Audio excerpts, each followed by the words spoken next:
नहीं, ये पूरी एनाटॉमी है कि जिस तरह से मूर्ति विज्ञान है, जिस तरह से मंदिर का विज्ञान है, वो पहले जो पेंट बनती थी, पहली बात तो ये स्टेज करी गई है।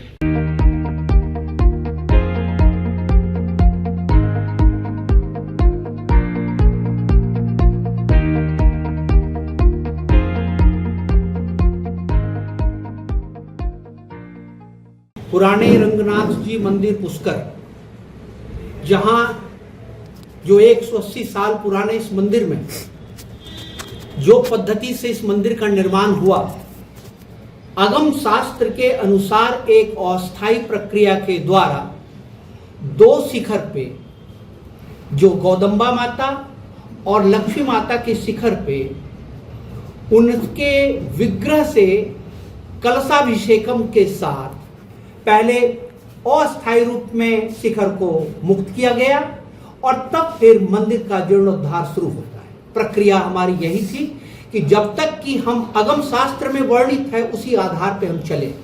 तो अस्थायी रूप में मंदिर का निर्माण के बाद हम शिखर पे चढ़ने के लिए प्रयुक्त थे। अब है कि क्या टेक्निक थी, किस रूप में इसे बनाया गया था, पहले इसका अध्ययन हुआ। अध्ययन के दौरान पाया गया कि चूने और चूने के साथ उस जमाने में, आज की तरह सीमेंट नहीं बल्कि उस जमाने में चूने के साथ सुर्खी यानी ईंट के जो बारीक टुकड़े होते हैं उसको मिला करके 2 से 3 दिन तक उसे छोड़ा जाता था। उसमें गुड़, मेथी, एलोवेरा, आपके सड़े हुए केले, उसके बाद गोंद मिला करके इसे 30 से 40 दिन तक पकाया जाता था। इन्हें मिक्स किया जाता था और फिर घरट में इसे घोटा जाता था। फिर ये मटेरियल बनते थे। इस मटेरियल का इस्तेमाल इसमें जोड़ने की प्रक्रिया होती थी। प्रक्रिया बड़ी साफ है। जो पहले मैं कह सकता हूं कि पहले इसी रूप में बनाया गया था, इसलिए, और इसके एक तो अंदर का कोर मटेरियल था, बाहर हम देखें तो बाहर में फिनिश्ड वॉल मिलती है, यानी जिसे यहां पर हम अराइस कहते हैं, सूखे हुए चिकने वॉल, फिनिश्ड वॉल। अब फिनिश्ड जो अराइस होती है उसमें अगर आप अपनी हाथ को चलाएं तो लगेगा कि हम एक दर्पण को छू रहे हैं। कभी कभी चेहरे भी देखे जाते हैं, इसलिए साउथ में अगर हम चलें तो साउथ इंडिया में इसे अदला बंगला कहा जाता है। यह प्रक्रिया यहां पर इस रूप में है। अब मैं बताऊं कि इस प्रक्रिया को ध्यान में रख करके बाबूजी के सानिध्य से ही यह प्रक्रिया शुरू होती है।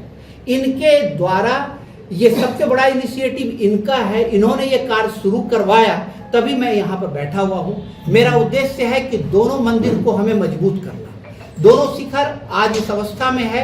जब हमने शुरुआत करी थी तो इसकी अवस्था बहुत खराब थी।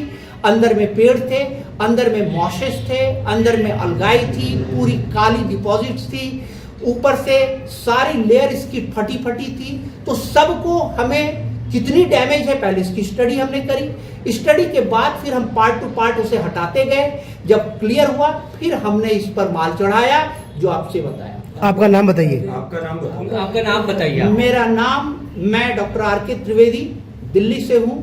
एज ए कंसल्टेंट यहाँ अपनी सेवा दे रहा हूँ। ये पूर्व का बनाया हुआ मंदिर का जीर्णोद्धार करने का मुझे मौका मिल रहा है। इस मौके का शुरुआत करीब 25 साल पहले हुई थी, जिस वक्त त्रिवेदी जी खुद के एज ए प्रोफेसर 15 स्टूडेंट्स को लाए थे। उसके बाद वो 15 स्टूडेंट का क्रम चलते रहा करीब 12-13 साल। अब जरूर इच्छा है कि अभी तो लक्ष्मी जी गोदम्मा जी का शिखर हुआ है, करीब 10 साल पहले रामानंद स्वामी जी का शिखर हुआ था। अब वेणुगोपाल जो रंगनाथ भगवान का शिखर और ये सामने आप देख रहे हैं गोपुरम, इसका भी जीर्णोद्धार करना। सबसे पहले मेरा प्रयत्न ये है कि पूरे मंदिर के अंदर जो छत है और जहाँ भगवान की मूर्ति विराजमान है उसका पहले जीर्णोद्धार हो गया। ये बाहर के एरिया में तो मुझे ठीक है उसका भी हो, पर वो बाद में हो। ये तो कल परसों समाप्त हो जाएगा। इसके बाद अगर शास्त्रों में जो शिखर है वो 4 लेयर में है।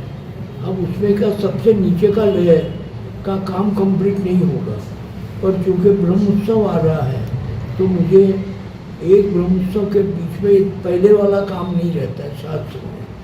तो ये अभी परसों समाप्त होगा, प्रतिष्ठा होकर, और फिर जरूरत होगी तो ब्रह्म शुरुआत फिर शुरू होगा, क्योंकि शास्त्रों के हिसाब से हम लोग करना चाहते हैं, हमको कोई लौकिक नहीं करना है।